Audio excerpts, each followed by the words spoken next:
right, y'all. After a little short break, I wanted to catch y'all up on some speed with Meghan Markle. You know, Prince Harry Jr.'s new wife. Love her. But you can leave it love her or hate her, I guess. I mean, either love or hate, you know. Just your perspective on her personality and how she's got black in her family, which I think is cool, you know, because I'm not racist or anything. And then how she's so open, so kind, you know, she communicates everything that she feels, and she's very natural and neutral, and just, she's beautiful, you know, she's perfect for him. And they love each other, and you can tell that. But anyways, let's get back to the show. Meanwhile, Meghan Markle decided to cash in on that stream of consciousness vibe. Her lifestyle brand, As Ever is what it's called, quietly launched on Instagram with tea, jam, and honey. And guess what? The $28 jars of honey and her $15 jars sold out in minutes. That's good. Of course they did, because who doesn't want to pay $28 for an amber drip of leftovers in a jar? Meghan said, "This is about empowering women, apparently. I said it's about empowering someone's IRA." There were headlines like, "Finally, jam that's not muddy bargain bin," and backlash to people on TikTok spreading receipts of how they suspected FedEx boss secretly filled those jars. Oh, and the price of tea, $12 a box, because nothing goes better with Meghan's heirloom scone recipe than emptying your wallet.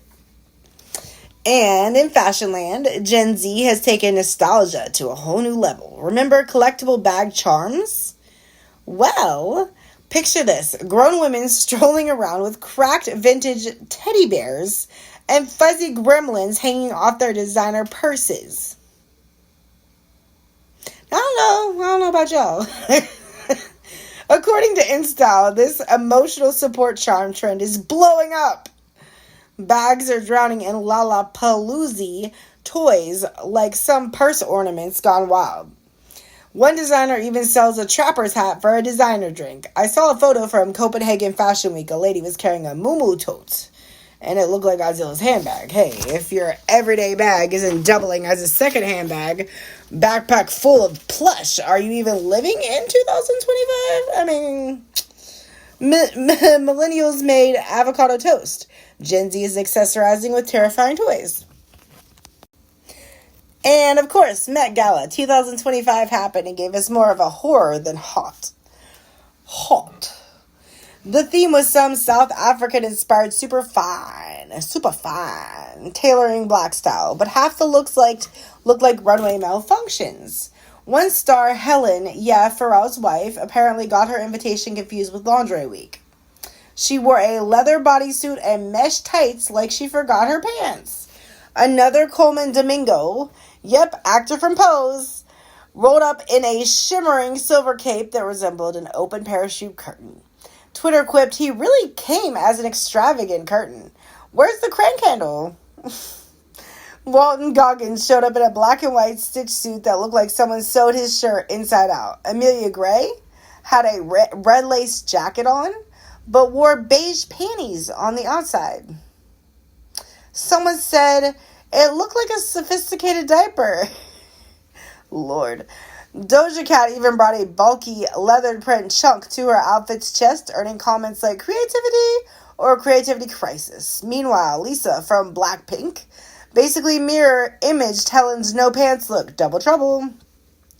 Honestly, with this many fashion fails, I'm shocked nobody performed an interpretive dance about the value of budget fabric. It was like a memorial service for consistency. Oh, Lord.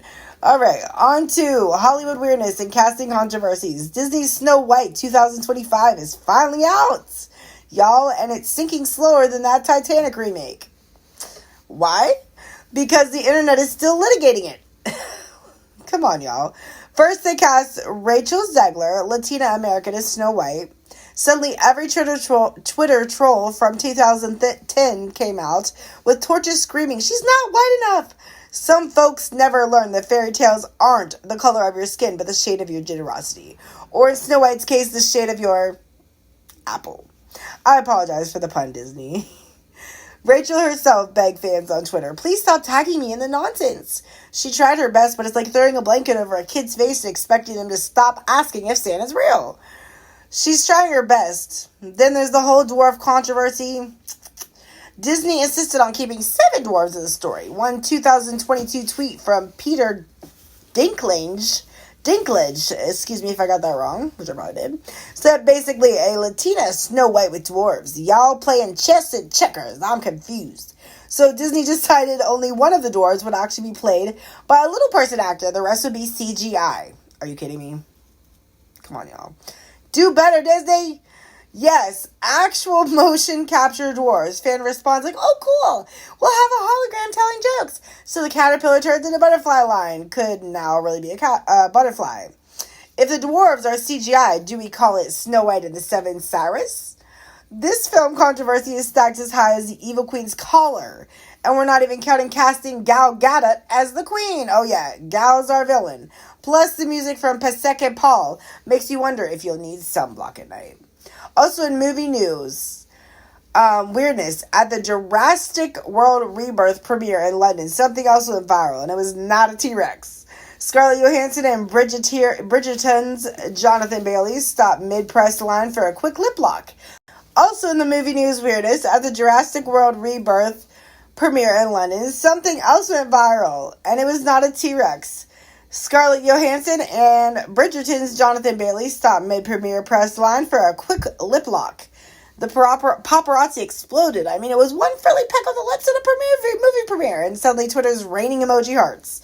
Jonathan responds, if you can't kiss your friends, life's too short. On the lips, on the lips. Classy answer, and basically a life motto for the whole episode. Hollywood and the tabloids flipped out like it was National Innocent Kiss Day, the kind of gossip where everyone gasps, the performers giggle, and fans get their shipping goggles on. Personally, I'm just disappointed. Nobody snapped a clear photo of the kiss from 3 floors up, y'all know, for scientific purposes. Okay, on to celebrity couples because nobody's immune to chaos. Let's see, Dakota Johnson is suddenly single after 8 years with Coldplay's Chris Martin. Actually, everyone on Earth is single after 8 years, except maybe a cursed vampire. The official line, they parted ways. Translation, they got really tired of walking around with yellow stuck in their heads for an eternity. Fans are like, thank you. Next, meets Fix You on Shuffle. I half expected her to drop a spicy breakup song called Sleepier. Sydney Sweeney, our Emmy-nominated hottie, called off her 2-year engagement to producer Jonathan Davino. It went from, I can't wait to make it to TikTok with a ring on to actually we'll just be making scenes in Florida instead. Funny thing, not long after it went public, tabloids spotted them shopping together. Plot twist, we might just call that late-stage engagement open relations, maybe. Maybe yes. Reality star JoJo Siwa ended her multi-year romance with Kath. The tea, JoJo was a celebrity Big Brother UK, got friendly with Chris Hughes of Love Island fame, and then boom, breakup. Kath claimed JoJo dumped her at the rap party. JoJo fired back on the podcast, I will not be painted as a cheater. Sounded more like a sibling fight than Pride Month activism, but hey, now she's single and sparkling. Even the Love is Blind universe is imploding. Lydia Gonzalez from Love is Blind, Season 4, just filed for divorce. After nearly 3 years of marriage on camera, she's walking. And Mark Cuevas from Love is Blind, Season 4, announced his surprise breakup to his wife. Her own reaction was, news to me. Good thing Mark posted on Instagram so everyone got the memo. Comedy World. Fortune Feimster announced she and her wife of 5 years are splitting. Enough doom and gloom. Fortune says they did it amicably, but trust, it's a tough breakup. She promises it'll make hilarious stand-up material next year. Similarly, real estate agent Kayla Ray Reid announced her divorce from Olympian Ryan Lochte, blaming safety and future. Meanwhile, her Instagram is still full of not ship selfies with Mr. Lochte. Oh, did we mention Romeo Beckham? He is David and Victoria's son. He ditched model girlfriend Kim Tumble after 7 months. Teen breakups are so 2024.